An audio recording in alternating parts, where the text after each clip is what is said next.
প্রিয় জল।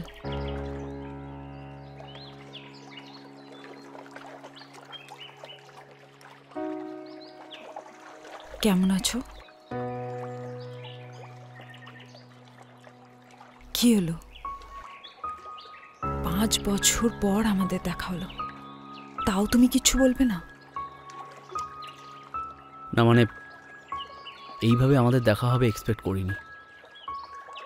কি বলবো সেটাই বুঝতে পারছি না। আমিও তো এক্সপেক্ট করিনি যে আমাদের আবার দেখা হবে। এক্সপেক্ট না করাটাই স্বাভাবিক। মানে? পুরোনো কথা ছাড়ো, আসছি। প্রিয় প্লিজ।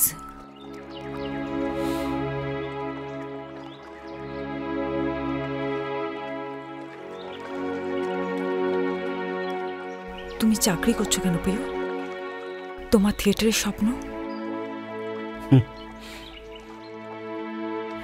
ওসব আর ভাবি না। ড্রামায় মাস্টার্স করা ছেলে একটা বেসরকারি কোম্পানিতে কেরানির চাকরিটা বেমানান বলে মনে হয় না? আমার মা বলে আমাকে এতেই বেশ মানায়। সংসারের প্রয়োজন আর সময়ের সাথে সাথে নিজেকে বদলে ফেলাই তো সভ্যতার শর্ত। আমি বোধহয় অনেকটা বদলে গেছি, তাই না তুলি? তোমার সঙ্গে দেখা না হলে আমি বোধহয় জানতেই পারতাম না যে মনের ভেতর তুমি এত অভিমান লুকিয়ে রেখেছ। অভিমান? কিসের? জানি আজও তুমি আমাকে সব লুকিয়ে রাখবে, কিন্তু আমি হলে তোমাকে সবটা বলে দিতাম। মনের কোনো অবস্থার কথাই লুকিয়ে রাখতে পারতাম না প্রিয়। প্লিজ তুলি, প্লিজ। কেন তুমি এসব পুরনো কথা তুলছো? আমি পাল্টে গেছি। যেমন ক্যালেন্ডারের পাতা উল্টে গেছে, ডায়েরির পাতা পাল্টে গেছে, তেমনি আমি পাল্টে গেছি। আমি বদলে গেছি।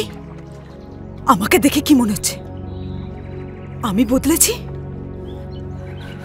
আজকে এই জায়গায় দাঁড়িয়ে তোমাকে জাজ করার সাহস আমার নেই তুলি। ইভেন তোমার মুখোমুখি দাঁড়ানোর যোগ্যতাও তো আমার নেই, তাই তুমি চলে যাচ্ছিলাম।